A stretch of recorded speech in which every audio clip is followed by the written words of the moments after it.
নমস্কার, সকলকে জানাই শুভ অপরাহ্ন। এরই পাশে কামনা করি পুরনো বছরের সমস্ত মলিনতা ধৌত হয়ে আশীর্বাদ হয়ে উঠুক 2021। আমরা প্রত্যেকেই 2020-র ভয়াবহ অতিমারিতে ভীত সন্ত্রস্ত হয়েছি, ভীষণভাবে ঘুরে দাঁড়িয়েছি। সারা বিশ্বে মহামারীর প্রকোপ এখনো থামেনি, তবু আমরা আশায় বুক বাঁধব এবং আশায় বুক বাঁধাটাই হচ্ছে আমাদের কাজ। তো আমরা মুগবেড়িয়া গঙ্গাধর মহাবিদ্যালয়ের পক্ষ থেকে আজকে একটি অভিনব অনুষ্ঠানের আয়োজন করেছি। আমাদের মাঝে আজকে অনুষ্ঠানের প্রধান এবং অন্যতম আকর্ষণ স্বামীজি ডক্টর আকাশ মহারাজ। আমি দেখাবো একবার আকাশ মহারাজকে।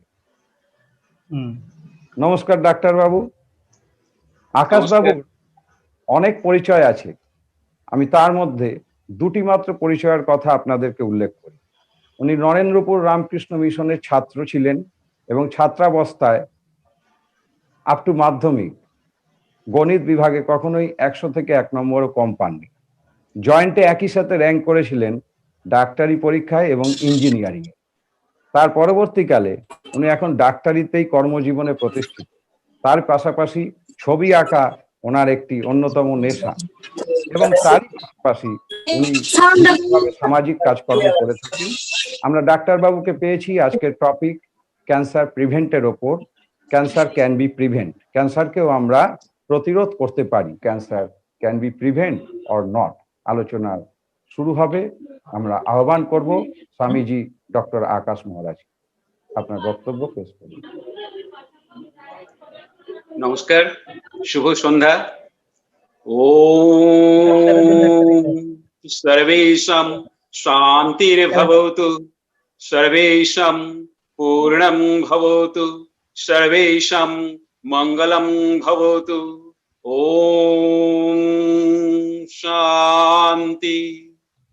সর্বে ভবন্তু সুখিনঃ, সর্বে সন্তু নিরাময়াঃ, সর্বে ভদ্রাণি পশ্যন্তু, মা কশ্চিৎ দুঃখ ভাগর ভবেৎ। ওম শান্তি। এই বৈদিক মন্ত্র উচ্চারণের মধ্যে দিয়ে আমি সকলকে স্বাগত জানাই, শুভ সন্ধ্যা জানাই। আজকের এই অনুষ্ঠানটা অত্যন্ত জরুরি একটি অনুষ্ঠান এবং ভীষণভাবেই প্রাসঙ্গিক একটি অনুষ্ঠান। আমি মুগবেড়িয়া বিশ্ববিদ্যালয়ের সমস্ত ছাত্রছাত্রী এবং শিক্ষক এবং শিক্ষাকর্মী বৃন্দকে এবং সর্বোচ্চভাবে অধ্যক্ষ মহাশয় এবং আমাদের পিন্টুদা, আমার খুব কাছের মানুষ, সবাইকে আমি শুভেচ্ছা এবং অভিনন্দন জানাই। আমার সম্বন্ধে পিন্টুদা একটু আগেই বলেছেন। যাই হোক, আমি নরেন্দ্রপুরে পড়েছি এবং বেলুর থেকে আমি দীক্ষাও গ্রহণ করেছি স্বামী আত্মস্থানন্দজির কাছে। ওটা হচ্ছে আমার একটা আধ্যাত্মিক জগতের পরিচয়। আর সায়েন্স পড়ার সুবাদে এবং জয়েন্ট এন্ট্রান্সে যেহেতু র্যাঙ্ক করেছিলাম, আমি ক্যালকাটা মেডিকেল কলেজে সিনিয়র হাউস সার্জন ছিলাম। এখন অবশ্য চাকরি বা কর্মের পাশাপাশি আমি সমাজসেবামূলক বিভিন্ন ধরনের কাজকর্মের সঙ্গে যুক্ত রয়েছি। তো যাই হোক, আজকের বিষয়বস্তু তো এমনই একটা বিষয়বস্তু, এই মুহূর্তে একটা করোনা পরিস্থিতি শুধু ভারতবর্ষ নয়, সারা বিশ্বকে নাড়িয়ে দিয়ে গেছে। আর এই করোনা কিন্তু আমাদেরকে অনেক জিনিস শিখিয়ে গেছে। এই কোভিড-19-এর অ্যাটাক আমাদের টোটাল হিউম্যান রেস, টোটাল মানব জাতির ওপরে এমন একটা প্রভাব বিস্তার করেছে যে আমরা অনেক কিছু শিখতে পেরেছি, অনেক কিছু জানতে পেরেছি। আমাদের সায়েন্স, অল ওয়ার্ল্ডের সায়েন্স কোথায় এবং কতটা ইমপ্রুভ করেছে, আর সেই সঙ্গে কোথায় এবং কতটা ইমপ্রুভমেন্টের প্রয়োজন, এই জায়গাগুলো কিন্তু আমরা খুঁজে পেয়েছি। Prevention is better than cure. আমরা নিজেরাও অ্যাজ এ ডক্টর আমরা এটাই মনে করি, যে কোনো রোগ তাকে সারিয়ে তোলার চেয়ে যদি রোগটাকে প্রতিরোধ করা যায়, আমার মনে হয় সেটা কিন্তু সবসময় বেটার রেজাল্ট দেয়। তো প্রিভেনশন করার জন্য আমাদের যে প্রসঙ্গ এবং যে বিষয়গুলোর দিকে নজর রাখা উচিত, তার মধ্যে আমি সর্বাগ্রে বলবো এটাই, যে আমরা মানুষরা, হিউম্যান বিং, আমরা কিন্তু একটা সমাজবদ্ধ জীব, সোসাইটিতে বসবাস করি, একটা প্রাকৃতিক পরিবেশে বসবাস করি। তো আমাদের প্রিভেনশন মেজারমেন্ট গুলোকে আমরা আমাদের এই সোসাইটি এবং এই নেচার থেকেই আমাদের কিন্তু অবটেইন করতে হবে। আমরা যত বেশি মেডিসিনস অ্যান্ড কেমিক্যাল প্রোডাক্টস এর উপরে ডিপেন্ড করতে থাকবো, তত কিন্তু আমাদের সেলফ ইমিউনিটি বা সেলফ ইমিউনাইজেশন যে সিস্টেমটা কিন্তু ব্রেকডাউন করতে শুরু করবে। তো এই জায়গাটার উপরে বেস করে আমি একটা জিনিসই বলবো যে ক্যান্সার এমন একটা মারণ ব্যাধি, বহু প্রাচীনকাল থেকেই ক্যান্সার সম্বন্ধে আমরা জেনেছি। নট অনলি কি মেডিকেল সায়েন্স পড়তে গিয়ে মেডিকেল কলেজে গিয়ে জানতে পারলাম, নট দ্যাট, আমাদের পূর্বপুরুষেরা কিন্তু বহু বছর আগে থেকেই, যেটা আমাদের আয়ুর্বেদ শাস্ত্র, ভারতবর্ষের যেটা একটা গৌরবময় একটা অধ্যায়, সেখানে কিন্তু বিভিন্ন বিশ্ববিদ্যালয়গুলোতে, প্রাচীন বিশ্ববিদ্যালয়গুলোতে এই আয়ুর্বেদ শাস্ত্র মানে মেডিকেল সায়েন্সের উপরে পড়ানো হতো। সেখানে ক্যান্সার রোগটাকে কর্কট রোগ হিসেবে দেখানো হয়েছে, এবং কর্কট রোগের অনেক ধরনের চিকিৎসা পদ্ধতি তখন থেকেই তারা প্রচলনের চেষ্টা এবং গবেষণা করে তার নতুন নতুন দিক আবিষ্কারের চেষ্টা কিন্তু করে গেছেন প্রাচীন পণ্ডিত মুনি ঋষি ডক্টর যারা ছিলেন। আর মডার্ন এজে এসে আমরা তো বিভিন্ন কান্ট্রিতে, টোটাল আমাদের ওয়ার্ল্ডের মধ্যে মোর দ্যান 99 কান্ট্রিজ যারা কিন্তু ক্যান্সার নিয়ে রিসার্চ করে চলেছে, এবং অনেকেই খুব ভালো ইমপ্রুভমেন্ট পেয়েছেন। কারণ ক্যান্সারের কি হয়, ক্যান্সারের ক্ষেত্রে সবচেয়ে সমস্যা যেটা, ডিটেকশনটা মানে ডায়াগনোসিসটা ইজ ভেরি টাফ। আমরা যখন রোগটাকে ডিটেক্ট করতে যাই, মানে 0 স্টেজ থেকে শুরু করে আপ টু 4, বিভিন্ন সিস্টেমের মধ্যে দিয়ে না এটাকে অনেক রকম সেগমেন্টে ডিভাইড করা হয়েছে। Primary stage, secondary stage, tertiary stage, এরকম সব depending on the metabolism, depending on the spreading system, অনেক কিছুর উপরে ডিপেন্ড করে ক্যান্সারগুলোকে একটা বিন্যাস করা হয়েছে। তো বিন্যাস যাই হোক, আমরা দেখেছি মানে 0 স্টেজ বা প্রাইমারি স্টেজে ম্যাক্সিমাম ক্ষেত্রেই কিন্তু ডিটেক্টেড হয় না। সেটার জন্য যে কোনো রকম কোনো পদ্ধতি দায়ী বা কোনো কিছু সিস্টেমের জন্য হচ্ছে তা নয়। পেশেন্ট বা যিনি আক্রান্ত হচ্ছেন তিনি প্রাথমিক অবস্থায় না এই রোগের উপসর্গ বা লক্ষণগুলো দেখে এটা কিন্তু তিনি নিজেও বুঝতে পারেন না। যেমন ক্যান্সারের যেটা প্রাইমারি প্রিলিমিনারি যে সিমটমস গুলো রয়েছে, যেগুলো আমরা অ্যাকচুয়ালি ডিটেক্ট করতে গিয়ে গুলিয়ে ফেলি। Any type of any kind of patients যখন আমাদের কাছে আসছেন, তো আমরা ন্যাচারালি তখন তারা দেখছি যে তারা একটা বা দুটো স্টেজ ক্রস করে গেছেন। It is very tough. সেই সময় গিয়ে আমরা তাড়াতাড়ি একটা বায়োপসি করে নিলাম বা হয়তো স্ক্যান করলাম, এরপরে আমরা তার নেক্সট স্টেজ গুলোতে এগোতে লাগলাম। কিন্তু প্রাথমিক অবস্থায় প্রিভেনশন মেজারমেন্টের ক্ষেত্রে আমি নিজের ব্যক্তিগত অভিজ্ঞতায় এবং অন্যান্য জার্নালস গুলো ফলো করে এবং আমাদের যারা সায়েন্টিস্ট ডক্টরস আছেন অল ওয়ার্ল্ড বেসিসে তাদের গবেষণাগুলোকে ফলো করে একটা জিনিস আমরা কনফার্ম হতে পেরেছি যে প্রিভেন্টিভ মেজার গুলো নট অনলি ক্যান্সার, আপনি আপনার ইমিউনিটিটাকে ডেভেলপ করার জন্য আপনি কিন্তু কতগুলো প্রিভেন্টিভ মেজার নিতে পারেন। যেমন প্রাইমারি স্টেজে আমরা বলছি যে ক্যান্সারের লক্ষণ হিসেবে সবসময় যে প্রচন্ড যন্ত্রণা, পেন এগুলো নিয়ে আসবেন এমন নয়। সাপোজ একটা স্কিনের উপরে সামথিং হ্যাজার্ডস দেখা যাচ্ছে, সামথিং প্রবলেমস আমরা লক্ষ্য করছি, সেটা হয়তো এমন কিছু নয়। সিম্পল পিম্পল হতে পারে বা স্কিনটা হয়তো খুব রাফ হয়ে যাচ্ছে, যেটা নর্মাল ওয়েতে যেটা যাচ্ছে না, এগুলোও হতে পারে। তার বাউল ক্লিয়ার হচ্ছে না, তার একটা প্রবলেমস চলছে, কোথাও পেইন বা যন্ত্রণা এটা অনেক পরে গিয়ে আসে। তার আগে হয়তো দেখা যাচ্ছে তার অন্য কিছু কিছু সিমটমস অ্যারাইজ করে আসছে, যে সিমটম গুলোর উপরে আমরা কিন্তু নেগলেক্ট করে থাকি, আমরা মানে পেশেন্টরা নেগলেক্ট করেন। তো সেই ক্ষেত্রে আমি একটা জিনিসই বলবো, মেডিসিনস অনেক রকম মেডিসিন আছে, যদিও আলটিমেট মেডিসিন বলে কিছু হয় না, রিসার্চ এগিয়ে চলেছে আর আমরা সেই সমস্ত মেডিসিন গুলোকে ইউজ করছি। ভ্যারাইটিস মানে more than 14 types of chemicals আমরা ইউজ করি কেমোথেরাপির ক্ষেত্রে। এছাড়া রেডিয়েশন থেরাপি তো ছিলই। তো বেসিক যে জায়গাটা আমি এখানে বলবো অল্প কথার মধ্যে, সেটা হচ্ছে যদি আমরা ন্যাচারাল ওয়েতে প্রিভেন্ট করার চেষ্টা করি, তাহলে সবার আগে আমাদের নিজেদের ইমিউনিটি সিস্টেমটা বাড়ানো প্রয়োজন আছে।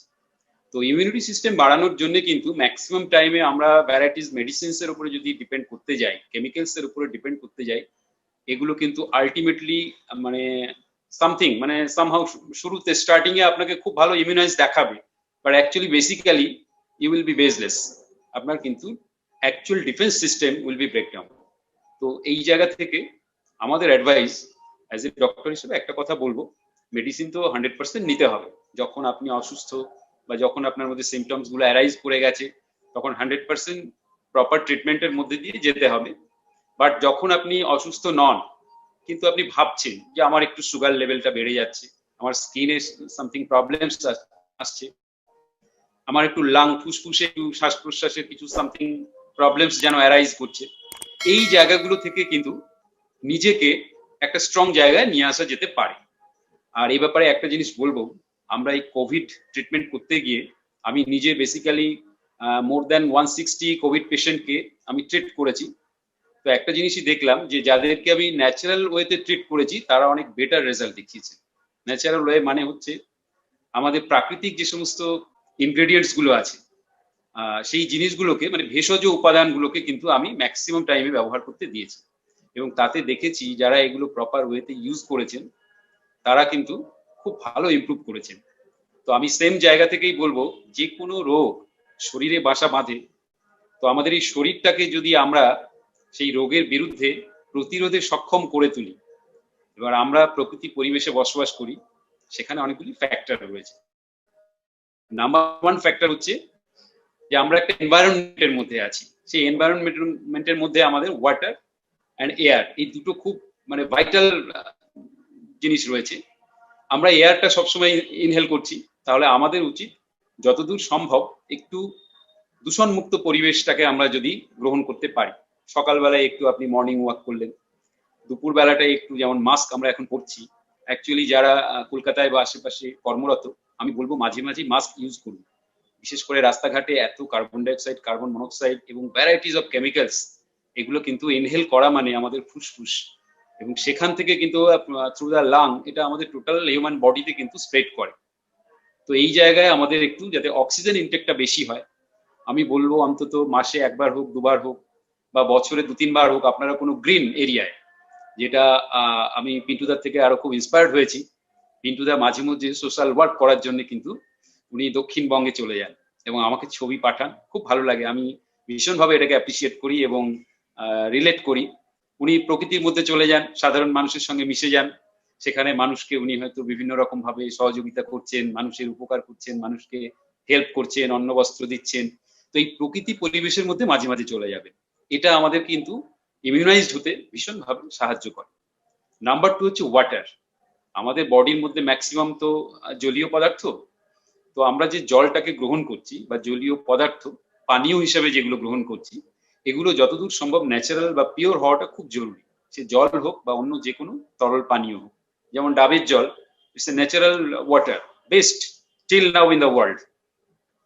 যতই আমরা ডিস্টিলড ওয়াটার বা মিনারেল ওয়াটার আমরা নিয়ে থাকি, ডাবের জলের কিন্তু কোনো বিকল্প নেই। তো এই ধরনের জলীয় পদার্থগুলো আমাদের গ্রহণ করা উচিত।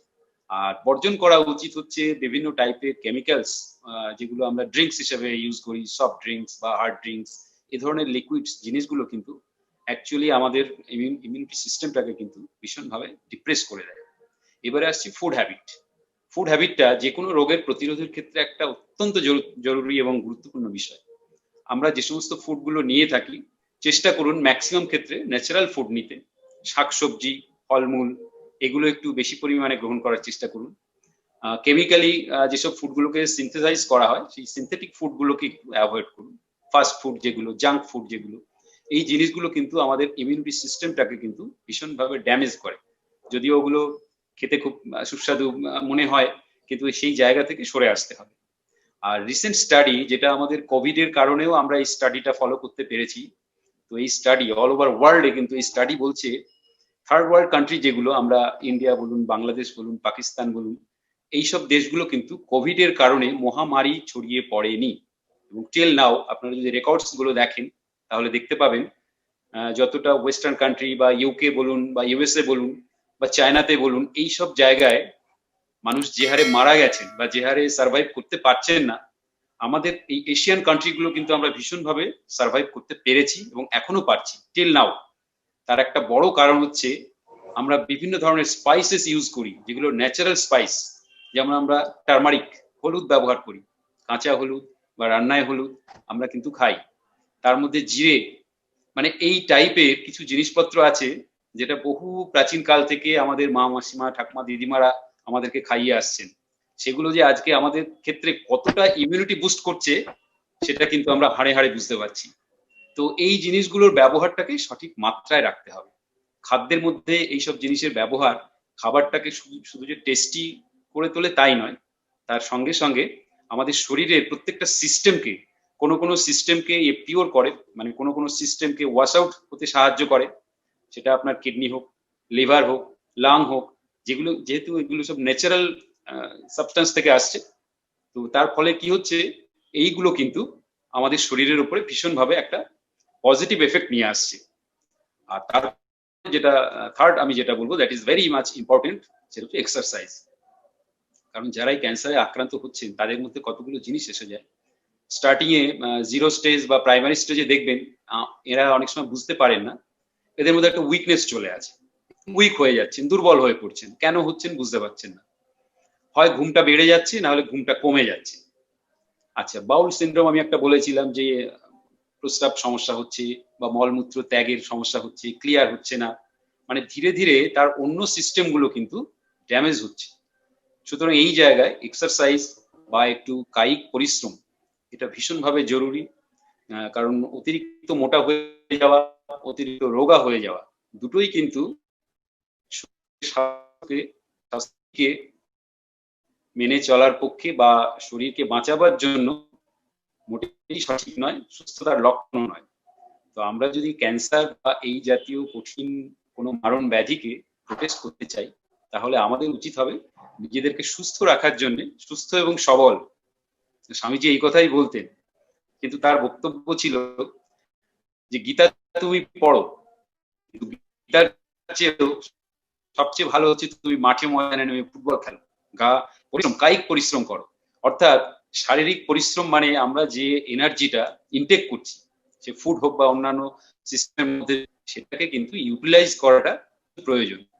তো আমি আজকে আমার বক্তব্য দীর্ঘায়িত করব না, শুধু একটা কথাই বলবো, মেডিসিন বা ট্রিটমেন্ট এগুলো তো থাকবে, আছে, আর সঙ্গে সঙ্গে প্রিভেনশনের জন্য নিজেকে সুস্থ রাখুন, ফিট রাখুন, এক্সারসাইজ করুন, যোগাসন করুন, মেডিটেশন করুন, গ্রিন ভেজিটেবলস, গ্রিন ফুড এবং শাকসবজি প্রচুর পরিমাণে খান।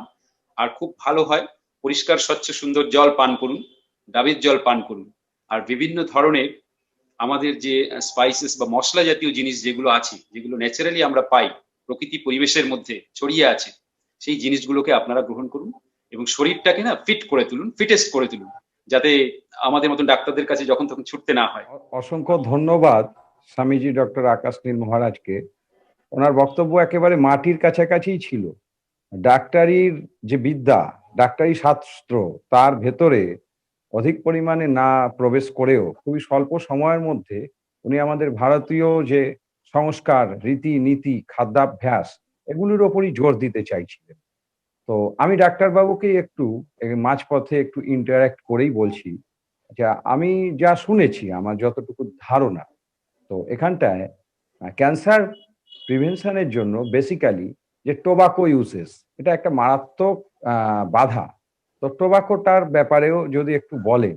আর একটা বিষয় বলবো, যে ভিটামিন যে ডি আছে, ডি এর মধ্যে D2, D3, এগুলো এগুলো কি পরিমাণ খাবারের মধ্যে আছে।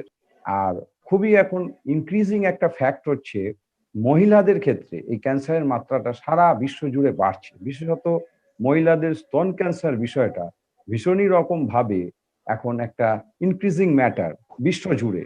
তো আপনি যদি এই বিষয়ে আর একটু সংক্ষিপ্তভাবে আলোকপাত করেন, আপনার ডাক্তারি নিয়ম অনুযায়ী। আমরা তো খাদ্যাভ্যাসগুলো শুনলাম, টারমারিক আছে, হলুদ আছে, দারচিনি আছে, লবঙ্গ আছে, এলাচ আছে, এগুলো হতে পারে। স্পাইসেসের মাত্রার কথাও আপনি বলছিলেন। তবে বেটার দেন কিওর প্রসেস আছে। আমি কিছুটা বলতে পারি, কুকিং এর ক্ষেত্রে আমরা যদি এই কেনা অয়েলগুলো, ফ্যাটগুলো যতটা বর্জন করি, সেটা বেটার হয়। তো ক্যান্সার নিয়ে বলতে গেলে, কারণ আমাদের তো এগুলোর উপরে রিসার্চ এগিয়ে চলেছে, অল ওভার ওয়ার্ল্ডে চলছে, এবং আপনারা জেনে আনন্দিত হবেন আমি নিজেও একটা রিসার্চ ইনস্টিটিউটের সঙ্গে যুক্ত আছি। তো সেখানেও আমাদের এগুলো নিয়ে গবেষণা হচ্ছে। তবে বেসিক জায়গাতে একটা জিনিস বলি, যেমন আমাদের ইমিউনাইজেশন সিস্টেমটা, আমাদের ইমিউনিটি সিস্টেমটাকে বুস্ট করার জন্য আমরা অনেকগুলি জিনিসের উপরে ডিপেন্ড করি। তার মধ্যে কতগুলো জিনিসকে আমরা মানে প্রিভেন্ট করি, মানে কতগুলো জিনিসকে আমরা বলি যে আপনার লাইফস্টাইলের মধ্যে এই হ্যাবিট গুলোকে নিয়ে আসুন, আর কতগুলো জিনিসকে বলি যে হ্যাবিট গুলোকে আপনি নেগেটিভিটি যেগুলো দিচ্ছে সেগুলোকে আপনি কিন্তু মানে স্টপ করে দিন বা ব্লক করে দিন।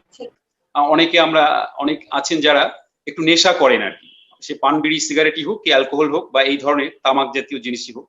তো এই জাতীয় জিনিসগুলো কিন্তু মানে প্রন টু ক্যান্সার, মানে আমাদের শরীরের মধ্যে অ্যাকচুয়ালি ক্যান্সারের যে সিস্টেমটা, মানে থিওরিটিক্যালি যদি আমরা দেখতে চাই, তাহলে দেখা যাচ্ছে যে এর যে সায়েন্সটা, আমাদের বডির মধ্যে যে নর্মাল সিস্টেমে সেল ডেভেলপমেন্ট হয়, সেলগুলোর আলটিমেট একটা সেল যখন বডি সেল এনি পার্টস, আমাদের হিউম্যান পার্ট বডির যে কোনো লিম্ব বা যে কোনো পার্টের প্রত্যেকটা সেল একটা টাইমের পরে ম্যাচিউরিটিতে এসে যায়। এবার আমাদের কোশ্চেন হলো ম্যাচিউরিটির পরে এই সেলটার what will be the destination অথবা what will be the result, এরপরে এটা কোথায় যাচ্ছে। প্রত্যেকটা সেলের দুটো ডেস্টিনেশন আছে, either that cell be damaged or destroyed or should be dead. সেই সেলটা আইদার মারা যাবে, otherwise that cell should be divided, অর্থাৎ সেলটা ডিভিশন হয়ে যাবে।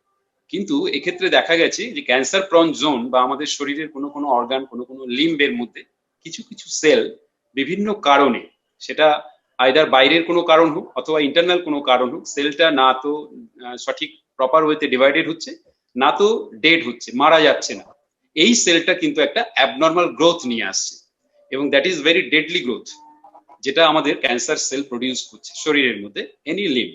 এবারে বাইরে যে সমস্ত কেমিক্যাল গুলোর কথা আমি বলছি, যেমন বিভিন্ন ধরনের নেশাকারক বস্তু, সেটা তামাক জাতীয় হোক, নিকোটিন হোক, বা অতিরিক্ত সুপুরি যারা চিবিয়ে খান, এই ধরনের গুটকা, তামাক, অতিরিক্ত অ্যালকোহল বা মদ্যপান যারা করছেন, এই ধরনের বাইরের কিছু কিছু হ্যাবিটস, নেশাকারক বস্তু, আর সেই সঙ্গে কখনো কখনো কিছু কিছু কেমিক্যালস বা টক্সিনস আছে যেগুলো কিন্তু নেচার থেকে আমাদের মধ্যে চলে আসছে। সেটা এয়ারের মধ্যে দিয়ে আসতে পারে, থ্রু ওয়াটার আসতে পারে, থ্রু ফুড আসতে পারে, সাম ব্যাড হ্যাবিটস থেকে আসতে পারে।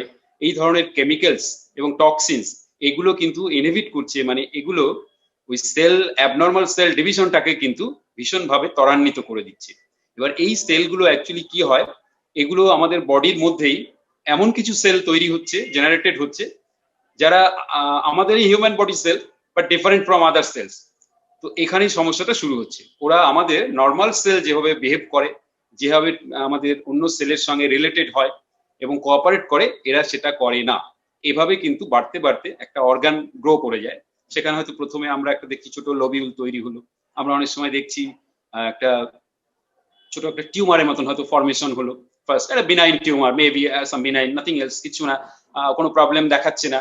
বাট এটা যদি সেই অবস্থায় আনট্রিটেড থেকে যায়, আমরা ট্রিট না করি বা আমরা তাকে কোনো মানে কোনো পদ্ধতিতে চিকিৎসা কিছু না দিই বা কোনো ব্যবস্থা না নিই, তখন কিন্তু এটা ধীরে ধীরে ম্যালিগনেন্সি মানে মারাত্মক অবস্থার দিকে চলে যাচ্ছে। তো এই ম্যালিগনেন্স সেল যখন গ্রো করছে এবং একটা জায়গার মধ্যে এনি টিউমার অথবা উইদাউট টিউমারও আছে, আমাদের দেখা যাচ্ছে কখনো কখনো ছোট টিউমার, কখনো কখনো ক্লাস্টার হচ্ছে, যখন ব্লাডের মধ্যে হচ্ছে তখন কিন্তু সেখানে there is no tumour is growing, সেটা কিন্তু ultimate some cell, individual cells যারা কিন্তু already moving through the blood, এভাবে কিন্তু এই যে ম্যালিগনেন্সিটা এসে যাচ্ছে বা নিউপ্লাসিয়াটা এসে যাচ্ছে, এখান থেকে আমরা বলছি যে ক্যান্সার হ্যাজ বিন স্টার্টেড। তো এবার যখন এই ডিটেকশনে আমরা চলে যাচ্ছি, ট্রিটমেন্ট প্ল্যানের মধ্যে আমাদের যেহেতু আমরা প্রিভেনশন মেজারমেন্টের মধ্যেই থাকবো, তো আমাদের প্রথমেই যেটা করতে হবে, যে কোনো নেশাকারক বস্তুগুলিকে কন্ট্রোল করব। অনেকে আছেন দুম করে হয়তো সিগারেট বা অন্য কিছু নেশা তিনি করেন, হঠাৎ করে ছাড়তে পারছেন না, তামাক গুটখা জাতীয় জিনিসগুলো, আমরা তাদেরকে না কতগুলো স্টেজ বা স্টেপ ভাগ করে দিই, যে তুমি আস্তে আস্তে এইভাবে জিনিসটাকে কিন্তু কমিয়ে নিয়ে এসো। এটা হচ্ছে তার ব্যাড হ্যাবিটস গুলো বা যে ব্যাড জিনিসগুলো বা টক্সিক জিনিসগুলো সে বডিতে ইনটেক করছিল বা যেগুলো চলে আসছিল কোনোভাবে, কোনো কেমিক্যালস হোক, টক্সিনস হোক, এই জিনিসগুলো সে কিন্তু আস্তে আস্তে নিজেকে সেখান থেকে সরিয়ে আনতে পারে বা সেগুলোকে সে প্রোটেস্ট করতে পারে। এটা একটা পার্ট রয়েছে। অ্যানাদার পার্ট হচ্ছে যখন শরীরের মধ্যে এই জিনিসগুলো অলরেডি এসে গেছে, স্টার্ট হয়ে যাচ্ছে, তো সঙ্গে সঙ্গে আমরা কি করছি, তাকে বুস্ট করছি। অর্থাৎ যেটা পিন্টুদা এক্ষুনি আমাকে বললেন যে ডিফারেন্ট টাইপস অফ ভিটামিনস আমরা এক্ষেত্রে ইউজ করছি। ভিটামিনস গুলো আলটিমেট কি করে, ভিটামিনস তো এটা তো আমাদের শরীরকে পুষ্ট করে না, এটা আমাদের ইমিউনিটি সিস্টেমটাকে বুস্ট করে। সেক্ষেত্রে ভিটামিন ডি একটা ভীষণ বড় ভূমিকা পালন করে। আমরা এই জন্য বলেছি খোলা হাওয়ায়, রোদে একটু ঘোরাঘুরি করুন, কারণ তাতে ন্যাচারাল ভিটামিন ডি কিন্তু আপনার বডিতে তৈরি হচ্ছে। ন্যাচারাল অয়েল, যেগুলো ন্যাচারাল অয়েলগুলোর মধ্যে আমাদের অনেক ধরনের তেল আছে যেগুলো আমরা ভোজ্য তেল হিসেবে ব্যবহার করছি, খাঁটি সর্ষের তেল। আবার অনেক সময় আমরা দেখা যায় সাউথ ইন্ডিয়াতে গেলে, দক্ষিণ ভারতে গেলে কিন্তু আমরা নারকেল তেল ব্যবহার করছি। এগুলো কিন্তু ভীষণভাবে ইমিউনিটি বুস্ট করতে এবং যে কোনো সেলকে নারিশ করতে ভীষণভাবে সাহায্য করে। তো সেই জায়গাগুলোর উপরে কিন্তু আমাদের বেসিক নজরটা রাখতে হবে আর কি। আমি প্রত্যেককেই বলবো, যারা অসুস্থ হননি এখনো, বেসিক্যালি তাদেরই বলবো, কারণ প্রিভেনশনটা কিন্তু মেইনলি তাদের জন্য, যাতে এই এই ন্যাচারাল পরিবেশের মধ্যে, কারণ নেচার এখন ভীষণভাবে তো পলিউটেড, আমরা কিন্তু একটা কি বলা যায়, একটা মানে ভীষণ এমন একটা পরিবেশের মধ্যে আছি যে দূষিত পরিবেশ, এর চেয়ে বোধহয় দূষিত পরিবেশ হতে পারে বলে আমরা ভাবতে পারি না। তো সেই জায়গায় দাঁড়িয়ে নিজেকে বাঁচিয়ে নিয়ে চলাটা, এবং নিজের পরিবারকে বাঁচিয়ে নিয়ে চলাটা, সেটার উপরে কিন্তু আমাদের বিশেষ করে নজর রাখতে হবে। আর একটু আগে আমাদের মানে প্রিন্সিপাল সাহেব আরেকটি কথা বলেছিলেন, সেটা আমার ভীষণ ভালো লেগেছে যে আমরা বিভিন্নভাবে নিজেদেরকে দেখা যাচ্ছে আমরা নানা রকম টিকাকরণের মাধ্যমে বা নানা রকম ভ্যাকসিনের মাধ্যমে কিন্তু নিজেদের মধ্যে different types of immunity grow করে নিতে পারি। কারণ একটা শরীরের উপরে ক্যান্সার যে অ্যাটাক করে, এর তো কোনো জীবাণু বা ভাইরাস তো কিছু নয়। এটা একটা ইমিউনিটি সিস্টেম ড্যামেজিং এর মতন একটা ব্যাপার। কোনো জীবাণু নেই এর, কোনো ভাইরাসও নেই, ব্যাকটেরিয়াও নেই, কিচ্ছু নেই। কিন্তু অন্য রোগের প্রকোপ যদি বেশি থাকে, তাহলে কিন্তু ক্যান্সার আক্রান্ত হয়ে পড়ার সম্ভাবনাও যেমন বেশি, ক্যান্সার আক্রান্ত ব্যক্তির সার্ভাইভ করাটাও খুব কঠিন হয়ে পড়ে। তো সেই জায়গাটা থেকে আমরা চেষ্টা করব বিভিন্ন ধরনের ছোট ছোট রোগগুলোকে কিন্তু সমূলে উৎপাটন করার, এবং যে ক্ষেত্রে টিকাকরণের সুযোগ আছে, সেটা আপনার পোলিও হোক, হাম হোক, মামস হোক, এই যে ভ্যারাইটিস যে টিকা বা ভ্যাকসিনস গুলো আছে, এগুলো কিন্তু টাইমলি আমাদের নিতে হবে। আর সেই সঙ্গে যেটা করতে হবে, সবার আগে একটা সুন্দর হেলদি লাইফস্টাইল তৈরি করে ফেলতে হবে। কারণ আমাদের যে জীবনযাপন পদ্ধতি, যেটা আমাদের বাবা মায়েরা বা আমাদের শিক্ষাগুরুরা বা আগেকার যুগে যেটা খুব ভালো সিস্টেম ছিল, আমাদের একজন করে কুলো গুরু থাকতেন, তিনি কিন্তু এসে অনেক রকম পদ্ধতি ইমপ্রুভ করে দিয়ে যেতেন, যেটা আমাদের দেশে এখন খুব প্রয়োজন। তো এভাবে আমরা একটা সুন্দর জীবনযাপন প্রণালী গড়ে তুলতে পারি। সঠিক সময়ে নিজেকে পরিষ্কার পরিচ্ছন্ন রাখা, সঠিকভাবে খাবার দাবারকে গ্রহণ করা, অতিরিক্ত ফুড হ্যাবিট, এমন কিছু ফুড না খাওয়া যেগুলো আমাদের শরীরে প্রয়োজন নেই। আমি আনন্দের জন্য, নেশা করার জন্য বা বন্ধু বান্ধবের সঙ্গে মজা করার জন্য আমি জাঙ্ক ফুড অতিরিক্ত খেয়ে ফেললাম। এই জায়গাগুলো থেকে কিন্তু একটু নিজেদেরকে গুটিয়ে নিয়ে আসা, এগুলো যদি করা যায়, তাহলে কিন্তু আমরা আরো অনেকটা নিজেদেরকে সুরক্ষিত রাখতে পারবো। একেবারে আমরা অনুষ্ঠানের শেষ পর্বে চলে এসেছি। এখন আমি একটু আবদার করব, আমাদের টিচার্স কাউন্সিলের সেক্রেটারি রয়েছে, উনি একটু সংক্ষিপ্তভাবে, তিনি আজকে কাজটাও দেখছেন, টেকনিক্যাল পার্টটা, ডক্টর বিধান সামন্ত মহাশয়কে দুটো কথা বলার জন্য। ধন্যবাদ। ধন্যবাদ পিন্টু। আমি আজকে বেশি এই বিষয়ে আলোকপাত করবো না, আমি জানতে চাইবো স্বামীজি ডক্টর আকাশ মহারাজের কাছ থেকে।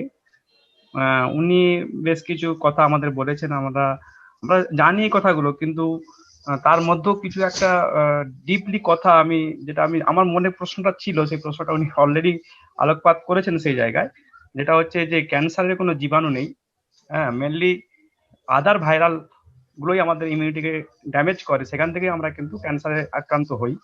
এটা আমার প্রশ্ন ছিল যে কেন ভাইরাল মানে ভ্যাকসিনেশন করা হয়, ক্যান্সারের এগেনস্টে কেন ভ্যাকসিনেশন করতে হয়।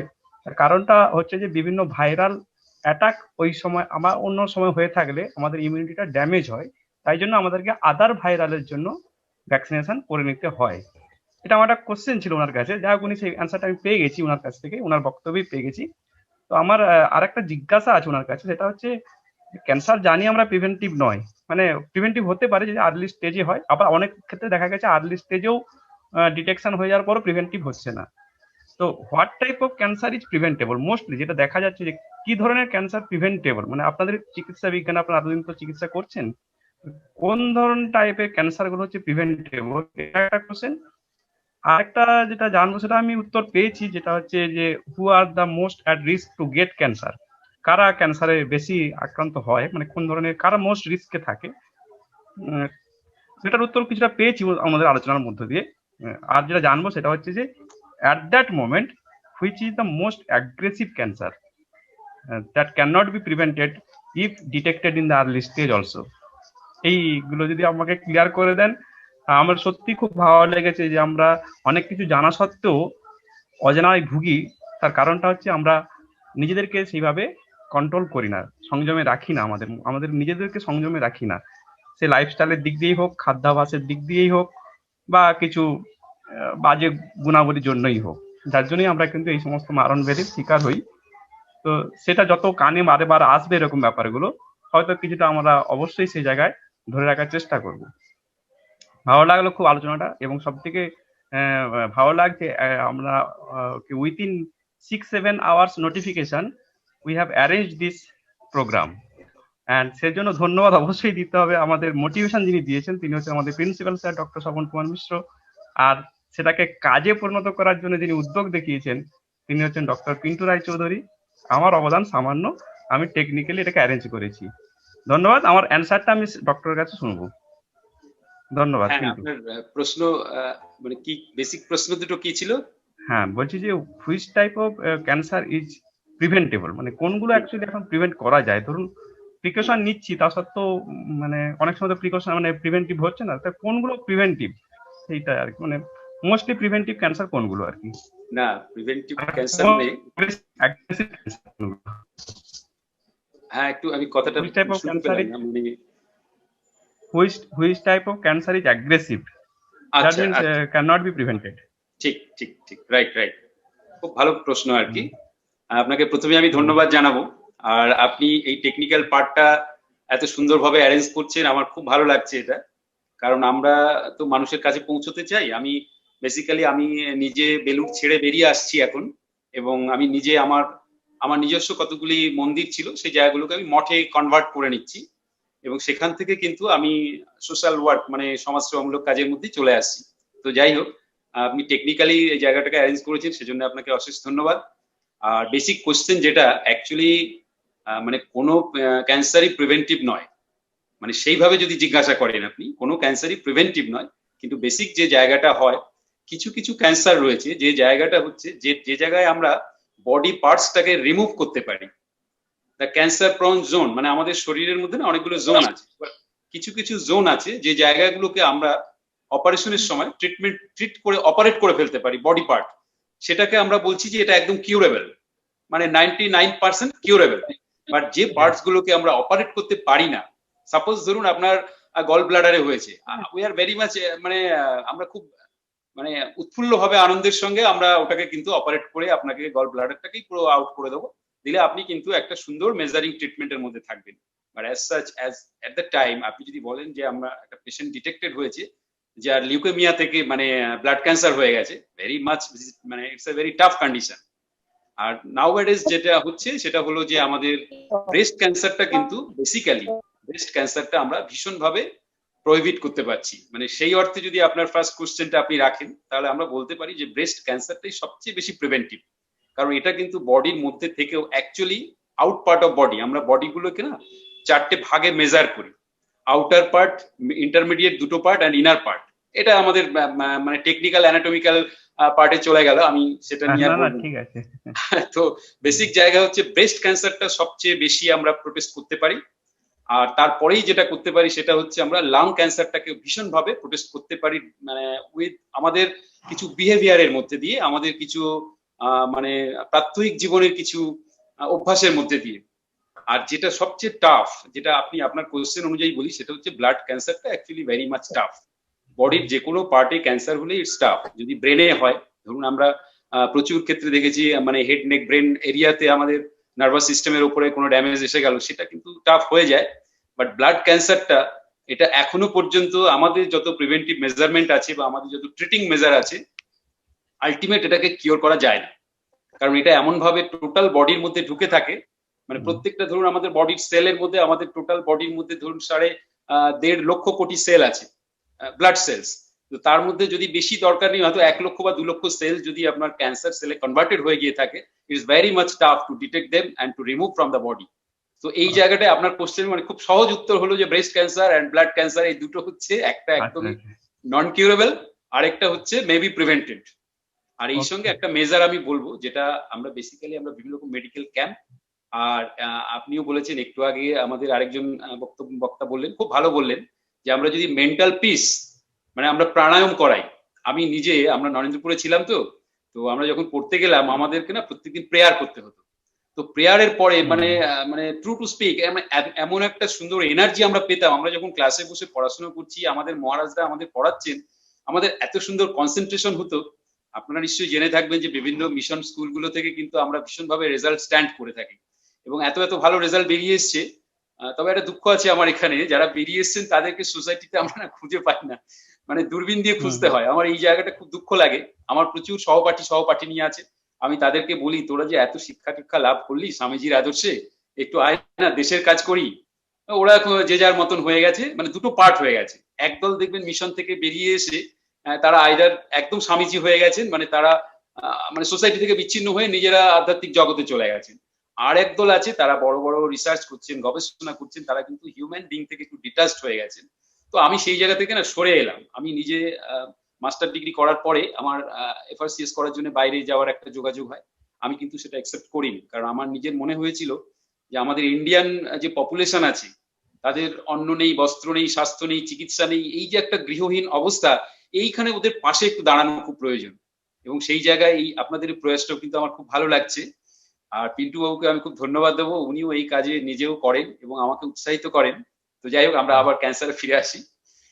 আলটিমেট আমরা এতদিন ধরে যেটা জেনে এসেছি যে cancer there is no answer, এটা আমরা মজা করে বলতাম আমাদের মেডিকেল ক্লাসেস গুলোতে, যখন আমাদের স্যারেরা পড়াতেন তো আমরা মজা করে এগুলো নিয়ে আলোচনা করতাম।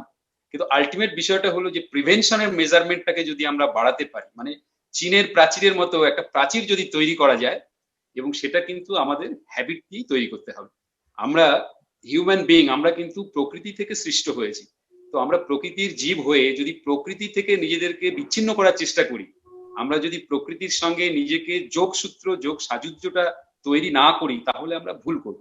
আর এখানেই আমাদের প্রাচীন ভারতীয় আয়ুর্বেদের সঙ্গে আমাদের প্রাচীন ভারতীয় যোগ শাস্ত্র, যোগাসন, যেটা ভীষণ ভাবে কানেক্টেড। যোগাসন মানে হচ্ছে আমাদের শরীরের মধ্যে যেমন বদ্ধ বাতাস রয়েছে, আমাদের শরীরের মধ্যে আবদ্ধ জল রয়েছে, আমাদের শরীরের মধ্যে আবদ্ধ হিট এনার্জি রয়েছে, সমস্ত কিছু আমরা বদ্ধ করে রেখেছি। সেটাকে না প্রকৃতির যে প্রাকৃতিক এনার্জি তার সঙ্গে কানেক্টেড করা বা যোগসূত্র সাধন করার নামই হচ্ছে যোগ আসন। তো এই যোগ আসনের উপর একটু গুরুত্ব দিতে হবে। আর ফুড হ্যাবিটের মধ্যে আমার পূর্ববর্তী বক্তাও খুব সুন্দর বলেছেন, অনেকগুলি জিনিসের কথা বলেছে। আমি সেই সঙ্গে আর দু একটা জিনিস অ্যাড করে দিই। যেমন খাবার সময় সপ্তাহে 2 দিন অন্তত কাঁচা রসুন 1 কোয়া করে আপনি খাবার সময় প্রথম গ্রাস যে খাবারের নিচ্ছেন তার সঙ্গে কাঁচা রসুন 1 টুকরো চিবিয়ে খেয়ে নিন। এটা ভীষণ আপনাকে মানে একটা বিরাট ইমপ্রুভমেন্ট দেবে। কিছুদিনের মধ্যে বুঝতে পারবেন it is more than antibiotic, আমরা এটা বলছি। আর সেই সঙ্গে ফাইবার যুক্ত খাবারগুলোর কথা উনি বলেছেন, আমিও বলবো। ফাইবার যুক্ত খাবার, যেসব খাবারের মধ্যে আঁশ বা ছিবড়ে আছে, সেগুলো আমাদের যতদূর সম্ভব বেশি পরিমাণে কিন্তু গ্রহণ করা উচিত। আরেকটা ভালো জিনিস হয়, যদি ঘরে দই পাততে পারেন, টক দই, অথবা আপনি টক দই কিনতে পাওয়া যায়, এগুলো একটু শেষ পাতে অল্প পরিমাণে একটু 4 চামচ 5 চামচ ভাতের সঙ্গে হোক, এমনি হোক, অথবা বাইরে থেকে ধরুন কেউ হাঁপিয়ে এলো, ছেলেমেয়েরা খেলাধুলা করে ফিরে আসে, আমরা সঙ্গে সঙ্গে একটা কোল্ড ড্রিঙ্কসের বোতল তুলে দিই, ঠান্ডা পানীয়ের বোতল তুলে দিই। ভেরি ব্যাড হ্যাবিট, করবেন না। কি করবেন, একটু টক দই ঘরে রাখুন, নর্মাল ওয়াটার, ঠান্ডা জল নয়, নর্মাল ওয়াটারে ওটা গুলুন, একটু বিট নুন ছড়িয়ে দিন, এটা ওকে খেতে দিন। ভীষণ ভাবে ও যেমন ওর হেলথ ভালো থাকবে, ইমিউনাইজড হবে, স্ট্রেংথ বাড়বে। মানে এই ধরনের ন্যাচারাল ফুড হ্যাবিটের মধ্যে চলে আসুন। রাস্তায় বেরোলে যাদের সুগারের সমস্যা নেই, একটু চেষ্টা করবেন পরিষ্কার পরিচ্ছন্ন ভাবে যদি কোথাও আখের রস পাওয়া যায়, লেবু দিয়ে দিতে বলবেন, নট বিট নুন। ওটার সঙ্গে বিট নুন অ্যাড করবেন না। এক গ্লাস দুপুরবেলায় গরম রোদে ঘুরছেন, একটু পরিষ্কার পরিচ্ছন্ন দোকান দেখে আপনি 1 গ্লাস আখের রস খেয়ে নিন, ভেরি মাচ ইমিউনাইজ অ্যান্ড এনার্জেটিক। এই ধরনের ন্যাচারাল জিনিসের মধ্যে থাকুন। বাড়িতে থাকলে একটু পাতি লেবুটা মাঝে মাঝে খান। আর আরেকটা জিনিস আমি শুরুতেই বলেছিলাম যে আমাদের স্কিনের উপরে এমন কিছু ক্যান্সার আমরা রিসেন্ট পাচ্ছি, যেগুলো কিন্তু due to some bad habits থেকে হচ্ছে। আমরা নানা রকম কেমিক্যালস ইউজ করছি, ন্যাচারাল জিনিসগুলোকে ইউজ করুন। প্রচুর আয়ুর্বেদিক সফট ক্রিম বা এগুলো আছে, এগুলোকে ব্যবহার করুন নিজেদের স্কিনটাকে ড্যামেজ থেকে বাঁচানোর জন্য। এটা দিয়ে আপনারা নারিশ করতে পারেন। আর কখনোই বেশি কেমিক্যাল যুক্ত জিনিসগুলোকে কিন্তু অ্যাভয়েড করুন। বেস্ট হয় যদি কিচ্ছু না মাখতে চান, এখন একটা খুব ভালো আমাদের মার্কেটে পাওয়া যায়, সেটা হচ্ছে নারকেল তেল, যেটা একদম পিওর খাঁটি নারকেল তেল। পিওর নারকেল তেল একটা আছে যেটাকে ভার্জিন কোকোনাট অয়েল বলে, এটা এখন পাওয়া যাচ্ছে, বহু আয়ুর্বেদিক স্টোরে পাওয়া যায়। কিচ্ছু মাখার দরকার নেই মুখে। রাত্রেবেলা এই শীতকাল, এখন গা হাত পা ফাটছে, স্কিনটাকে বাঁচানোর জন্য না একটুখানি ওই নারকেল তেল, যেটা পিওর আর কি, ভার্জিন নারকেল তেল কিছুটা মুখে মাখুন। কোনো ক্রিম মাখার দরকার পড়বে না। আমি নিজে ইউজ করি, আমার স্কিন দেখলেই বুঝতে পারবেন। আমি নিজে ভার্জিন কোকোনাট অয়েলটা ইউজ করি। কোনো রকম কেমিক্যালস গুলোকে আমি চেষ্টা করি অ্যাভয়েড করার। মানে এই ধরনের কিছু হ্যাবিট গড়ে তুলুন জীবনে। কারণ আমাদের প্রাচীন ভারতীয় যে আয়ুর্বেদ শাস্ত্র, যেটার উপরে বেস করে মানে অল ওয়ার্ল্ডে কিন্তু মেডিকেল সায়েন্স গ্রো করেছে। যদিও আমাদের দেশ 1000 বছর পরাধীন ছিল, 1000 বছর, 800 বছর আর তারপরে 200 বছর ইংরেজ। এই যে সময়টা না, নালন্দা থেকে শুরু করে, তক্ষশিলা থেকে শুরু করে, জয়েন্দ্র মহাবিহার থেকে শুরু করে, ওমপুরী বিশ্ববিদ্যালয় থেকে শুরু করে, ওদন্তপুরী বিশ্ববিদ্যালয় থেকে শুরু করে, রক্তমৃত্তিকা বিশ্ববিদ্যালয় থেকে শুরু করে, এই সমস্ত তোটলাকুন্ডা মহাবিহার, এই বিশ্ববিদ্যালয়গুলোতে না, আমি শুধু মেডিকেল সায়েন্সটাই বলছি, অন্য জায়গা বলছি না, অনেকেই জানেন, মেডিকেল সায়েন্সটা এমন ভাবে গ্রো করেছিল মহর্ষি চরকের লেখা বই, মহর্ষি সুশ্রুতের লেখা বই, মহর্ষি জীবকের লেখা বই, মহর্ষি শালিহোত্রের লেখা বই, এদের লেখা বইগুলি পড়ানো হতো, পাঠ করা হতো এবং সেগুলোকে প্র্যাকটিক্যাল ওয়েতে করা হতো। কঙ্কাল তন্ত্রের বর্ণনা, যেমন আমার খুব দুঃখ লাগে, আমরা মেডিকেল সায়েন্স পড়তে গেলাম, আমাদেরকে গাইটন ধরিয়ে দেওয়া হলো অ্যানাটমি পড়ার সময়। তো সেখানে গিয়ে আমরা পরে জানতে জেনেছিলাম যে অ্যানাটমি বা কঙ্কাল বা অস্টিওলজি, মানে আমাদের হিউম্যান বডি পার্টস যে ডিসক্রিপশন আমরা যেগুলো পাচ্ছি, ফরেন রাইটারের বইগুলোকে ভীষণ প্রেফারেন্স দিয়ে থাকেন আমাদের স্যারেরা। পরবর্তীকালে আমি জানতে পারলাম যে মহর্ষি অগ্নিবেশ আজ থেকে প্রায় 3600 বছর আগে প্রথম অগ্নিবেশ তন্ত্রে তার কঙ্কাল তন্ত্রের বর্ণনা দিয়েছেন। তিনি অ্যানাটমিক্যাল ফিচার এত সুন্দর ডেসক্রাইব করে গিয়েছিলেন, যেটা এখনকার যুগের সায়েন্টিস্টরা ফলো করছে। তো ওয়াই নট, আমরা কেন আমাদের দেশের দিকে মুখ ফেরাচ্ছি না? এটা আমি ভীষণভাবে মনে আমাকে আঘাত করেছে। তো আমি আমার শিষ্য ভক্ত যারা ফলোয়ার আছে, আমি তাদেরকে বলি যে আগে নিজেকে জানো, নিজের দেশকে জানো, আমাদের পিতামহ পূর্বপুরুষদের ছবি দেয়ালে টাঙিয়ে রাখো। মানে বলতে নেই, আমরা অনেক বিদেশিদের ছবি দেয়ালে টাঙিয়ে রাখি, সে তারা রাশিয়ান হোক কি জার্মানির হোক, নামগুলো বলছি না, অনেকেই বুঝতে পারছেন, কি চীনের হোক, তাদের ছবি টাঙিয়ে রেখে আমরা হঠাৎ একটা ইজম নিয়ে এলাম আমাদের দেশে। আপনারা ভুলে যাচ্ছেন যে আমাদের যে বৈদিক সাহিত্য, সংস্কৃতি, সভ্যতা, শিল্প, এখনো পর্যন্ত প্রাচীন মন্দিরগুলোর দিকে তাকালে আপনি অবাক হয়ে যাবেন যে কি অদ্ভুত ইঞ্জিনিয়ারিং, বাস্তুশাস্ত্র, বাস্তুশিল্প, ইঞ্জিনিয়ারিং, কলা। এরপরে আমরা অনুষ্ঠানের এই শেষ পর্বে একেবারে চলে এসেছি। আপনারা ওপেনলি যদি আর কিছু সংক্ষিপ্ত প্রশ্ন থাকে ডাক্তারবাবুকে করুন, আমরা আর অনুষ্ঠান চালাবো 2 থেকে 3 মিনিট। Anybody can ask any question? Kaushik আছে, বলো কৌশিক, বলো কৌশিক। হ্যাঁ, প্রথমে আমি আমার কলেজের অধ্যক্ষ মহাশয়কে আমার প্রণাম, আমার গুরুজন যারা আছেন, এবং আজকের আমাদের এই ওয়েবিনারে যিনি মানে আছেন আমাদের স্বামীজি, ওনাকে আমার সশ্রদ্ধ প্রণাম। আমার বক্তব্য হচ্ছে, আপনি বললেন যে আমাদের লাইফস্টাইলটা নিয়ন্ত্রণের দরকার।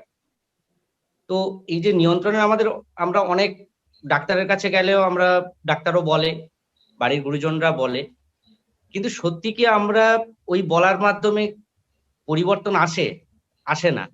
তো আমার তো মনে হয়, মানে যে ধরনের আমার নিজস্ব স্টাডি কিছু থেকে আমি বুঝতে পারছি, বা আপনারা যে এককেন্দ্রিক যে চলন, মানে একজনকে কেন্দ্র করে একটা আদর্শ কেন্দ্রিক চলন যদি একটা পরিবারে বা ব্যক্তি জীবনে যদি না মানে ট্রান্সমিট করে, আমার মনে হয় যে এই বিহেভিয়ারাল চেঞ্জটা, এই হ্যাবিট চেঞ্জটা তো করা প্রায় অসম্ভব। সেক্ষেত্রে আমরা যতই ওয়েবিনার করি, যাই করি, যতই আমরা সৎ কথা বলি বা প্রিভেনশনের কথা বলি, কিন্তু প্রিভেনশনটাকে কন্ট্রোল করতে গেলে আমাদেরকে উচিত হচ্ছে এককেন্দ্রিক চলন, মানে একটা নির্দিষ্ট একটাকে কেন্দ্র করে চলন। সেই আদর্শ কেন্দ্রিক যে চলনটা যদি ফ্যামিলিতে যদি ট্রান্সমিট না করে বা ব্যক্তি জীবনে যদি ট্রান্সমিট না করে, তাহলে এই ভয়াবহ যে রোগটা নিয়ে আজকে আমরা ডিসকাস করছি, আমার মনে এটাকে কন্ট্রোল করাটা খুব প্রবলেম হবে আমার ব্যক্তিগত চিন্তা ভাবনা থেকে।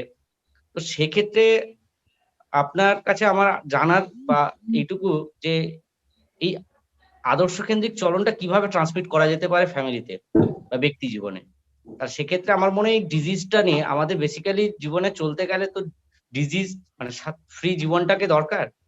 তো সেইটা করতে গেলে আজকে বড় ধরনের রোগের হাত থেকে বাঁচতে গেলে যেভাবে চলাটা আমাদের প্রয়োজন, সেটা কি করে সম্ভব? কি বলবো, সময় উপযোগী একটি প্রশ্ন। প্রথমেই ধন্যবাদ দেব। তো এখানে আমি একটি কথা বলবো, এটা হলো নচিকেতার একটা গানের লাইন বলবো, অন্তবিহীন পথ চলাই জীবন। তো আমাদের এই যে জীবনটা আমরা পেয়েছি, মানে সৃষ্টিকর্তার কাছ থেকে যে জীবন আমরা পেয়েছি, বাবা মায়ের মাধ্যমে জন্ম নিয়েছি, তো আমরা না একটা যদি সুন্দর একটা পারিবারিক বন্ধন ধরে আমরা এগিয়ে যাই। কিন্তু সমস্যাটা হচ্ছে, যে কথাটা আপনি বলেছেন অত্যন্ত মানে একদম বাস্তবসম্মত কথা, যে আমি একটা কোনো বিশেষ জায়গাকে ধরে যদি আমরা চলতে পারতাম তাহলে আমাদের সঠিক হতো। এখানে আমি খুব শর্টে একটাই কথা বলবো, যে আমরা ভারতীয়রা মানে একদম প্রাচীন যুগ থেকে শুরু করে এখন আধুনিক যুগ পর্যন্ত একটা জিনিসকেই কিন্তু ধরার চেষ্টা করেছি, কিন্তু ধরার রাস্তাটা আলাদা আলাদা হয়ে গেছে। সেটা হলো, আমরা যদি বিজ্ঞানকে সঙ্গে করে এগোতে পারি, বিজ্ঞানকে জ্ঞান করে তাকে কেন্দ্র করে যদি আবর্তিত হতে পারি, তাহলেই আমরা সঠিক পথে সঠিক জায়গায় যেতে পারবো। এবার এখানে ছোট্ট করে প্রশ্ন আসবে, তাহলে বিজ্ঞানটার পথ কে দেখাবেন? বিজ্ঞানীরা দেখাবেন। এবার বিজ্ঞানী কারা ছিল? এবার আমি যদি Newton, Einstein, Kepler, Copernicus, Ronald রসবেন, ডক্টর গ্রাজি এরকম থেকে শুরু করে লাইন দিয়ে বলতে শুরু করি, আমরা এদের কথা ভাবি, বাট আমরা ভুলে যাই এরা হলো মেটেরিয়ালিস্টিক জগতের বিজ্ঞানী। তো এদেরকে যদি ফলো করি আমরা কিন্তু মেটেরিয়ালিস্টিক জগতের মধ্যে থেকেও human being, we have a mind, we have a thought, আমাদের একটা কিন্তু অন্তরাত্মা আছে, চৈতন্য চেতনা আছে। তো আমরা যখন সুস্থ স্বাভাবিক জীবনে যাব তাহলে আমাদের বিজ্ঞানটা হতে হবে এমন যেটা আমাদের শুধু শরীর, পঞ্চ ইন্দ্রিয় বা 25টি তত্ত্ব যা আমাদের শরীরকে ধরে আবর্তিত হয়, মানে জল, মাটি, বাতাস, অগ্নি ইত্যাদি শক্তিগুলো নিয়ে তো মানুষ, হিউম্যান বিং, কিন্তু এর বাইরে আমাদের দেখুন একটা মনস্তত্ত্ব আছে। আমরা একটা চিন্তনশীল জীব, আমরা চিন্তা করতে পারি এবং আমরা পজিটিভ থিঙ্কিং আর নেগেটিভ থিঙ্কিং দুরকম থিঙ্কিং করতে পারি। It's a very tough situation. কোন জায়গাটায় যাব? ত্রিশূলের 3টে মাথা আছে, একটা মানে নিউট্রাল, একটা নেগেটিভ, পজিটিভ আর নিউট্রাল, মানে ইলেকট্রন, প্রোটন আর নিউট্রন। এই ত্রিশূল থিওরিটাকে আমি অ্যাপ্লাই করতে বলি, কিন্তু ঘটনাটা হচ্ছে যদি সেটা পরিবারের বয়োজ্যেষ্ঠ ব্যক্তির দ্বারা প্রবাহিত না হয় তাহলে খুব সমস্যা। এবার বয়োজ্যেষ্ঠ ব্যক্তিরা কি হন আমরা মানে অস্বীকার করব না, আমাদের বাবা মায়েরাও তথাকথিত অর্থে জ্ঞানী বিজ্ঞানী নন, হতে পারেননি, হওয়া সম্ভব নয়। তাহলে এক্ষেত্রে কিন্তু আবার সে আমাদের গুরুমুখী জায়গায় ফিরে যেতে হচ্ছে যে এমন কোন জ্ঞানী গুরু যিনি আমাদেরকে জ্ঞান বিজ্ঞানের উপরে বেস করে লাইফটাকে এগিয়ে নিয়ে যেতে পারবেন। আমাদের শাস্ত্রে কিন্তু সেই কথাই, মানে শাস্ত্র বিজ্ঞানে সেই কথাই বলা হয়েছে। একটা ছোট্ট শ্লোক আমি বলে দিচ্ছি, গুরু গুরু গুরু ভারং জ্ঞান বিজ্ঞান সিদ্ধ সমানা সংকল্পে যস্ত সম নাস্তি অস্তি ভাতি প্রিয়তমঃ। মানে হচ্ছে গুরু হবেন তিনি, যিনি আমাদেরকে কেমন হবেন, যিনি তার গুরু ভার অর্থাৎ তার কিনা গাম্ভীর্য, অর্থাৎ তার মধ্যে বীর্য, গাম্ভীর্য, সততা, সত্য, নিষ্ঠা যেমন থাকবে সেই সঙ্গে তিনি কিন্তু জ্ঞান বিজ্ঞানে সিদ্ধ হবেন এবং সংকল্প পরায়ণ হবেন। আর যেটা হবে সবচেয়ে ইন্টারেস্টিং, মানে তার অস্তিত্ব, অস্থিভাতি প্রিয়তম, মানে হচ্ছে যে মুহূর্তে তাকে দেখবো তাকে দেখে মনের মধ্যে আনন্দ তৈরি হবে। তাহলে এমন কেন ব্যক্তি দেখবেন, আমরা স্কুলে গেলে না, আপনারা মনে করে দেখুন, ছোটবেলায় আমাদের হয়েছে, সেই স্যারের ক্লাস করার জন্য আমরা খুব উৎসাহিত হয়ে উঠতাম। তিনি যে খুব ভালো পড়ান এমন না, কিন্তু তিনি ভীষণভাবে রিলেট করেন আমাদের সঙ্গে। আমাদের ফিজিক্সের একজন মহারাজ ছিলেন, আমি নামটা বলবো না কারণ অন্য মহারাজরা রাগ করবেন। তো সেই মহারাজ যখন ক্লাসে আসতেন না, তিনি ফিজিক্স কি ই সমান এমসি স্কোয়ার কি পড়াবেন আমাদের জানার দরকার নেই, we are very much interested, মানে আমরা তাকে দেখে আনন্দিত হতাম। তো এই যে অস্থিভাতি প্রিয়তমা, আমাদের প্রয়োজন একজন গাইড, এমন কোন গাইড। হ্যাঁ, এবার আমরা যদি বলি নেতাজির আদর্শে চলুন, স্বামীজির আদর্শে চলুন, it's very good, but this is very much tough, কারণ একটা সমস্যা। লিভিং আইডিয়াল তো দরকার, লিভিং আইডিয়াল তো দরকার, Correct, right, you are right. This is the perfect question and perfect prediction, because we want some living person. আমাদের এখন একজন নেতা বা নেতৃত্ব বা গাইডলাইন বা গুরু এমন চাই যিনি লাইভ হবেন, তিনি জ্ঞান বিজ্ঞান বুঝবেন, তিনি শাস্ত্র বুঝবেন, তিনি সঙ্গীত বুঝবেন, সাহিত্য বুঝবেন, কিন্তু আমাদের মনটাকে বুঝবেন সবার আগে। তিনি আস্তিক না নাস্তিক সেটা আমার জানার দরকার নেই, তিনি সাত্বিক না তাত্ত্বিক আমার জানার দরকার নেই, তিনি বাস্তবিক কিনা, উই ওয়ান্ট সাম বাস্তবিক, রিয়েলিটিতে আছেন কিনা। তো রিয়েলিস্টিক গুরুর এখন খুব অভাব, আমরা খুঁজছি, we are looking for some Guru who will be realistic. কারণ এখন সোসাইটিটা রিয়েলিস্টিক, কিন্তু একটা জিনিস বলি, ওয়েস্টার্ন কান্ট্রিতে যেটা ফলো করা হয়, আমি ইউএসএ বলুন, ইউকে বলুন বা চায়না, এরা কিন্তু ভীষণভাবে মেটেরিয়ালিস্টিক লাইফ ফলো করে, মানে শুধু সুখ শান্তি স্বচ্ছন্দ ইত্যাদির মধ্যে, এটাতে কিন্তু শান্তি নেই, সাময়িক সুখ। তাহলে আপনাকে নিয়ে আসতে হবে এমন জিনিস যেটা পার্মানেন্ট সুখ দেবে। নিশ্চয়ই আপনি সময় বিশেষে, আমরা বলছি জাঙ্ক ফুড খাবেন না, দ্যাট মিনস এই নয় যে জীবনেও টেস্ট করবেন না। আমরা বলছি ত্যাগ করুন, আরে আগে তো ভোগ করুন তবে তো ত্যাগ করবেন। তো কোনটা ত্যাগ করতে হবে আপনি ভোগ করলে বুঝতে পারবেন। যে আমি ভাই একটু বেশি ড্রিঙ্ক করে ফেলেছি, ভেরি ব্যাড ভেরি ব্যাড, আমি বললাম দেখো কাল থেকে আর ড্রিঙ্ক করো না। কি করবো মহারাজ, তাহলে কি আবার করবে, মাসে একদিন একটু আনন্দ করে ড্রিঙ্ক করবেন, নেভার, এটাকে হ্যাবিটে পরিণত করো না। তো এই জায়গাটায় কিন্তু মানে আপনার কোশ্চেনটার সঙ্গে আমি খুব রিলেট করে গেলাম। ভবিষ্যতে যদি কখনো আপনাদের সঙ্গে পার্সোনালি বা আমার কোনো অনুষ্ঠানে আপনাদের পাই, এগুলো নিয়ে আরো প্রশ্নোত্তর আলোচনা করব। আজকে আমি পিন্টু বাবুকে ধন্যবাদ দেবো এবং উপস্থিত সবাইকে ধন্যবাদ দেবো যারা আমাদের সঙ্গে রয়েছেন এবং যারা আমাদেরকে সহযোগিতা করছেন। বিভিন্ন রকম প্রশ্ন আমরা পেয়েছি এবং অল্প বিস্তর সময়ের মধ্যে যতদূর সম্ভব আলোচনা করলাম। আসলে মানুষের জীবনটা এত বড়, এত ছোট জায়গায় প্রশ্ন করে সেই অর্জুনের মহাভারতের মানে মানে সেই অর্জুনের প্রশ্নের মতন, মানে ওর প্রশ্ন বানে জর্জরিত হয়ে যাচ্ছেন শ্রীকৃষ্ণ ভগবান। ঠিক আছে, তো এত প্রশ্ন একটা সময় এসে উনি কৃষ্ণ বলেই ফেলছে দেখো আমি ভগবান, আমি ভগবান, কৃষ্ণস্থ ভগবান স্বয়ং, বলছে সে না হয় বুঝলাম তুমি ভগবান, হ্যাঁ, তো সন্দেহ থেকে যাচ্ছে। অর্জুন বলছে এবং এই তাদের যথার্থ তমাত্মারং পরমেশ্বর দ্রষ্টুম ইচ্ছামি তে রূপমৈশ্বরং পুরুষোত্তম। মানে যদিও তুমি বলছো তুমি পরমেশ্বর, কিন্তু আমার মনে প্রশ্ন আছে, তোমার রূপ দেখাও। তো বিষয়টা হলো এই জায়গায় আর কি। তো যাই হোক, আমি আজকে গীতায় ঢুকছি না, 25 তারিখে আমাদের গীতা জয়ন্তী আছে, আমি অনেকগুলি অনুষ্ঠান করেছি।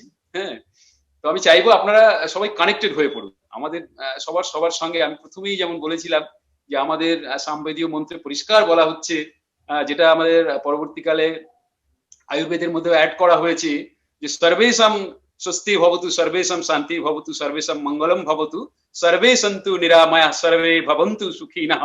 মানে সবাই সুখী হোক, সবাই সুস্থ হোক, এই জায়গাটা মানে কি বলবো, সবাইকে নিয়ে যে চলার যে বাণী, একহম বহুস্বামী, মানে আমরা এক এবং বহুর এই যে তত্ত্ব, তত্ত্বের কচকচানি বাদ দিয়ে না জীবনটাকে সহজ সরল করার জন্য যুগে যুগে মহাপুরুষরা এসেছেন, আমরা তাদেরকে ফলো করার চেষ্টা করেছি। তো আমি বলবো সেই সব মহাপুরুষদের বাণী শুধু বাণী দিয়ে কাজ হবে না, বাণীর সঙ্গে একটু লাইফ আচরণগত এটা দরকার। অবশ্যই দরকার। আচরণগত। কেউ একজন দেখিয়ে দিলে ভালো হয়। যেমন ঠিক। আমরা দেখুন না, বই তো আছে, আমাদের স্বামী আমাদের যে মহারাজরা পড়াতেন, বলতেন দেখ বই তো আছে, বইটা তোরা পিঠে কাঁধে ঝোলাই করে নিয়ে ক্লাসে এসেছিস, এই বইটা বুঝিয়ে দেবেন যিনি, তিনিই আসন পণ্ডিত, ওই বইটার মধ্যে যা আছে ওর দ্বারা হবে না। অসংখ্য অসংখ্য ধন্যবাদ স্বামীজি ডক্টর আকাশ মহারাজকে। ধন্যবাদ। আমরা অনুষ্ঠান এখনই শেষ করব, তার আগে বলি ক্যান্সারের কোনো উত্তর নেই, কিন্তু স্বামীজি ডক্টর আকাশ মহারাজের কাছে সবই উত্তর প্রায় আছে। কি কৌশিক, তাই তো? হ্যাঁ নিশ্চয়ই। উত্তর যা পেয়েছো তাতে স্যাটিসফাইড মানসিক ভাবে? ডাক্তারি বিদ্যায় তো তাহলে আবার স্বামীজির চেম্বারে যেতে হবে। হ্যাঁ, ডাক্তারিটা আলাদা, আলাদা। এটা তো ওভারঅল হচ্ছে মেন্টালি স্যাটিসফাইড। মানে বলে তো মন হচ্ছে রোগের আথাল, মনটা হচ্ছে দুষ্ট হলে রোগটা বয়ে আছে, তাহলে আমাদের যত রোগের জ্বর কিন্তু মনটা। আমি এবার আদর্শ কেন্দ্রিক জীবনটার কথাই আসছে আর কি, আধ্যাত্মিক জীবনটার উপরে খুবই সহজ সরল ভাষায়, খুবই দার্শনিক ভঙ্গিতে থেকেও যিনি রিয়ালিস্টিক লাইফটাকে অগ্রগণ্য দেন, যিনি সমস্ত বিদ্যার মধ্যে বিজ্ঞানকে অগ্রগণ্য দেন, সেই অসামান্য ভাষণ আমরা এ যুগের একজন কর্মনিষ্ঠ সোশ্যালিস্টের কাছে কি বলি, একজন এ যুগের কর্মনিষ্ঠ ডাক্তারের কাছে আমরা শুনতে পেলাম। আমি আগামী দিনে আশা করব আমাদের মুখবেড়িয়া মহাবিদ্যালয়ে অন্যান্য প্রোগ্রামেও আমরা ডক্টর আকাশ নীল মহারাজকে পাবো, এইভাবেই পাবো। আরো আপনাকে বিশদভাবে আমরা জানবো, জেনে নেব আপনার থেকে, আপনার জ্ঞানের ভান্ডার আমরা কিছুটা নিয়ে নেব, ছিনিয়ে যতটা পারি। তো আমি অনুষ্ঠানের একেবারে শেষ পর্যায়ে এই অনুষ্ঠানকে শেষ করার জন্য আহ্বান করছি আমাদের এই টিচার্স কাউন্সিলের সেক্রেটারি ডক্টর বিধান সামন্ত মহাশয়। প্লিজ বিধান দা, এবার আপনি অনুষ্ঠানটা শেষ করুন। ধন্যবাদ। প্রথমেই ধন্যবাদ জানাবো, আমি তো ধন্যবাদ দিয়েছিলাম, আবার জানাবো প্রথমেই আমাদের কলেজের শ্রদ্ধেয় অধ্যক্ষ ডক্টর স্বপন কুমার মিশ্র মহোদয়কে, যিনি বিশেষ করে এই করোনা পরিবেশে, উনি আগেও ছিলেন যখন আমরা অফলাইনে বিভিন্ন অনুষ্ঠান করতে হতো, এই সব অনুষ্ঠান খুব অ্যাক্টিভ। বিশেষ করে এই করোনা পরিবেশেও কিন্তু যেভাবে উনি আমাদের মোটিভেশন দিচ্ছেন, বিভিন্ন এই সমস্ত বিশেষ করে অ্যাওয়ারনেস প্রোগ্রাম, বিভিন্ন শুধু অ্যাওয়ারনেস নয়, যেগুলো হচ্ছে ন্যাশনাল প্রোগ্রাম, যেগুলো হচ্ছে মানে বাই ডে অবজার্ভ করা হয়, সেই সমস্ত প্রোগ্রামগুলোকে ভার্চুয়ালি কিভাবে করা যায়, অর্গানাইজ করা যায়, সেই ব্যাপারে যিনি মোটিভেশন দিচ্ছেন তিনি কিন্তু উনি। তো উনার মোটিভেশনের জন্য আমরা অবশ্যই এই সমস্ত প্রোগ্রামগুলো চালিয়ে যাচ্ছি, চালিয়ে যাব ভবিষ্যতেও। সেজন্য ওনাকে প্রথমে ধন্যবাদ। সেই সঙ্গে ধন্যবাদ জানাবো এনএসএস ইউনিটকে, ইউনিট 1, 2, 3 এবং তাদের প্রোগ্রাম অফিসারদের, যারা কিভাবে সোশ্যালিস্টিক ওয়ার্কের মাধ্যমে, সোশ্যাল ওয়ার্কের মাধ্যমে সমাজের সেবা করা যায়, কিরকম প্রোগ্রাম করলে সমাজ উপকৃত হবে, কিরকম কাজ করলে সমাজ উপকৃত হবে, কিরকম ভাবে মোটিভেশন দিলে স্টুডেন্টরা এগিয়ে আসবেন, সেই দিকটা ওনারা কিন্তু ওনাদের যে সমস্ত অ্যাক্টিভিটিস, রেগুলার অ্যাক্টিভিটিস, সেগুলোর মাধ্যমে ওনারা করার চেষ্টা করেন। তারই একটা অ্যাক্টিভিটি হিসাবে আজকের এই প্রোগ্রাম। তো সেজন্য ওনাদের অফিসারদেরকে আমি প্রথমেই ধন্যবাদ জানাবো। এরপরই doctor Pintu Rao Chowdhury, doctor Gautam Barman and miss Sania Niyogi. তারপরে ধন্যবাদ জানাবো আজকে আমাদের যিনি speaker, resource person, Swamiji doctor Akash মহারাজকে, যিনি বিভিন্ন কাজের মাধ্যমে ব্যস্ততার মধ্যেও তার মূল্যবান সময় আমাদের জন্য বরাদ্দ করেছেন। 1 ঘন্টা, প্রায় কাছাকাছি 1.5 ঘন্টা উনি আমাদের সাথে আছেন। আমাদের বিভিন্ন ইনোসেন্স কোশ্চেনের উনি উত্তর দিয়েছেন, বা আমরা যে জায়গাগুলো জানি না সেই জায়গাগুলো আলোকপাত করার চেষ্টা করেছেন। সেই সঙ্গে বিশেষ করে বিজ্ঞানের সাথে আধ্যাত্মিকতার যে রিলেশনটা লাস্টে উনি করলেন, মানে যে পথটা উনি লাস্টে বললেন, সেই পথে যদি আমরা থাকতে পারি, সেইভাবে যদি আমরা নিজেকে নিয়ে যেতে পারি নিজেদেরকে, তাহলে আমরা হয়তো কোনো মারণ ব্যাধিতেই হয়তো কাবু হব না। তো সেই জায়গা থেকে ওনাকে অসংখ্য ধন্যবাদ। সেই সঙ্গে আজকে যারা আমাদের এই লাইভ প্রোগ্রামের যারা পার্টিসিপেন্ট, যারা দেখছেন বা যারা শুনছেন, তাদের সবাইকেই আমরা ধন্যবাদ জানাতে চাই, কারণ তারা ছাড়া আমাদের এই প্রোগ্রাম একেবারেই অর্থহীন। তো তাদেরকে ধন্যবাদ জানাই। সেই সঙ্গে আমাদের মুগবিড়া গঙ্গাধর মহাবিদ্যালয়ের সমস্ত টিচিং, নন টিচিং ফ্যাকাল্টি এবং স্টুডেন্ট যারা আছেন তাদের সবাইকে ধন্যবাদ জানাই। ধন্যবাদ। আজকের এই অনুষ্ঠান এখানেই শেষ হলো। মহারাজ নমস্কার, ভালো থাকবেন। আবার আমরা আপনাকে পাওয়ার চেষ্টা করব, অবশ্যই থাকবেন আমাদের সঙ্গে। নিশ্চয়ই।